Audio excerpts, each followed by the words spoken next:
नमस्कार, रोजाना खबर में आप सभी का हार्दिक स्वागत है। ये बिल्कुल संगम की नगरी में हम संगम के पर बचपन से है। तो क्या यहाँ नहाने के बाद किस चीज़ के लिए पूजा कराई जाती है? यहाँ नहाने के बाद में पूजा होता है, शरीर की रक्षा के लिए अस्थि पूजन होता है, पिंडदान होता है, गौ दान होता है, यही सब होता है। संगम के हमारे दर्शकों को कुछ महत्ता बता दीजिए। संगम नहाने से सर्व पाप दुष्ट नष्ट होते हैं, समझ रहे हैं। और जिसके माता पिता नहीं रहते हैं, मोक्षगति होती है। परिवार सुख शांति के लिए यहाँ पर मुंडन छेदन होता है। बच्चे रहते हैं, उनको मुंडन करा के यहाँ पर गंगा माँ को चढ़ाते हैं। ये जमुना माता आ रही हैं और इधर से गंगा जी आ रही हैं और ये संगम, ये मिला पानी दोनों जल मिल गए तो आपस में यहीं पे संगम है। संगम दोनों मिलके ऐसा काशी को जाता है। हाँ, तो ये मेन जगह यही मेन जगह ये संगम है। जल आपस में मिल गए हैं। आपस में मिलने के बाद सरस्वती अंतर्वाणी है। अंतर्वाणी है। सरस्वती अंतर्वाली हैं। लगातार हम आपको दिखा रहे हैं। एक चीज़ देखिए, यहाँ पे हम आ गए हैं और ये यहाँ पे संगम के पानी से हम खुद को यहाँ पे इधर से बनारस, इधर से आगे कानपुर से गंगा जी आ रही है, गंगा का पुल है और पीछे जमुना का पुल है। ये यहाँ पे संगम बन के बनारस की तरफ जा रही हैं। इधर से बनारस जा रही हैं, यहाँ से गंगा जमुना का जल आपस में मिलकर संगम बन के बनारस जा रही हैं। संगम के मेन धारा से रोजाना खबर के लिए विभूति रस्तोगी का हार्दिक स्वागत है। क्रांति भूमि मेरठ में आप रोजाना खबर लगातार देखते हैं। प्रयागराज, जी हाँ, जहाँ पे संगम नगरी है, संगम नगरी प्रयागराज में हम अभी मौजूद हैं। बिल्कुल संगम के तट पे मौजूद हैं और हमें दिखाना चाहेंगे फोटोग्राफर को। ये जो नदी है ये यमुना नदी है। ये आगरा से इधर से आ रही है यमुना नदी, और वो जो दिखाना चाहूँगा वो गंगा नदी है। उधर वो मेरी ये देख सकते हैं आप, ये गंगा नदी है और यहाँ से जाके दोनों बीच में ये यमुना नदी है और ये गंगा नदी है। और ये दोनों जाके बीच में कोने पे जहाँ नाव खड़े हैं वहाँ पे जाके ये दोनों मिलते हैं। मतलब संगम की अद्भुत चीज़ें, अद्भुत छटा आप देख सकते हैं किस प्रकार है। इधर जमुना नदी आ रही हैं जो दिल्ली से और हरियाणा होते हुए, यमुनोत्री से आगरा होते हुए ये जमुना नदी इधर से आ रही हैं और ये यमुना नदी यहाँ से मिलते हुए, यहाँ से होते हुए ये पॉइंट यहाँ जाके बना है। बिल्कुल यहाँ पे जाके पॉइंट बना। इधर से गंगा जी आ रही हैं, इधर जमुना जी हैं और बीच में संगम हो गया।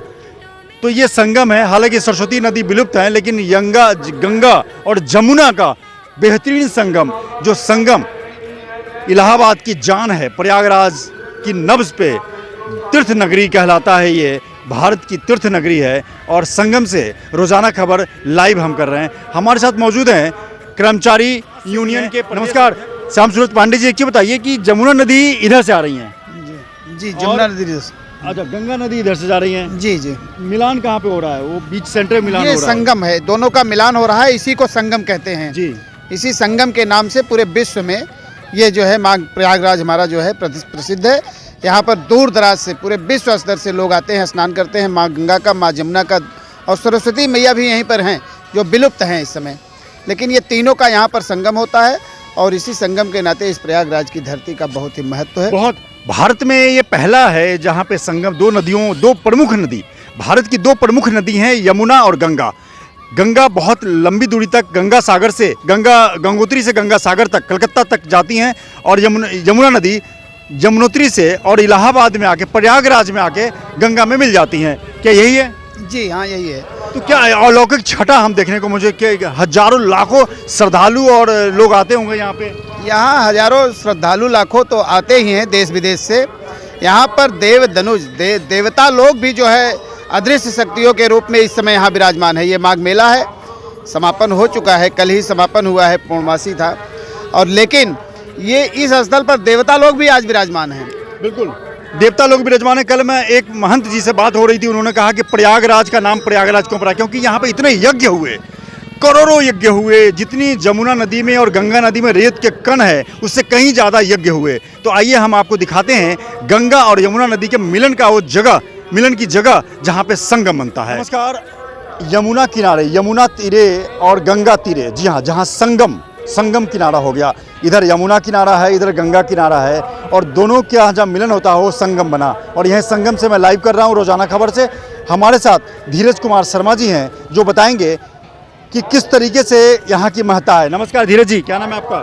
धीरज कुमार शर्मा। क्या है आप, पद क्या है? जी, मैं यहाँ तीर्थ पुरोहित गंगा महासभा का अध्यक्ष हूँ। और क्या यह अलौकिक दृश्य भारत में और कहीं नहीं है? तीर्थ नगरी प्रयागराज इसलिए कहा जाता है। महोदय, माघ मकर गति रवि जब होई, तीरथ पतहि आव सब सोई, और देव दनुज किन्नर नर श्रेणी सादर मध्य ही सकल त्रिवेणी। माघ महीने में जब मकर राशि में सूर्य का प्रवेश होता है तो यहाँ पे साक्षात स्वर्ग की अनुभूति होती है। लोग कल्पवास करते हैं, 1 महीना कठोर तपस्या करके वो कल्पवास करते हैं, जिसको कलयुग में एक यज्ञ के समान माना गया है। और हमारे तीर्थराज प्रयाग में पूरे विश्व से लोगों का आगमन होता है।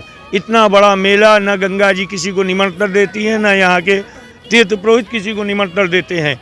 बिन बुलाए माँ गंगा के दरबार पे शहर से हर जात संभाव धर्म के लोग अपने आप आते हैं। यहाँ पे माँ गंगा त्रिवेणी को सादर नमस्कार करते हैं, प्रणाम करते हैं और अपने आने वाली पीढ़ियों के लिए सदगति के लिए मोक्षदायिनी माँ गंगा से अपना आशीर्वाद मांग। बिल्कुल, बनारस में भी गंगा है, बनारस का एक अलग महत्व है, हरिद्वार का अलग महत्व है, लेकिन तीर्थ नगरी जो प्रयागराज है, तीर्थ नगरी कहते हैं, जी 2 पवित्र नदियों का मिलन, यमुना माता गंगा माता का मिलन, इसकी अद्भुत है। जी बिल्कुल, बहुत अद्भुत है। यहाँ हमारी गंगा जी मोक्षदायिनी रूप में मानी गई हैं।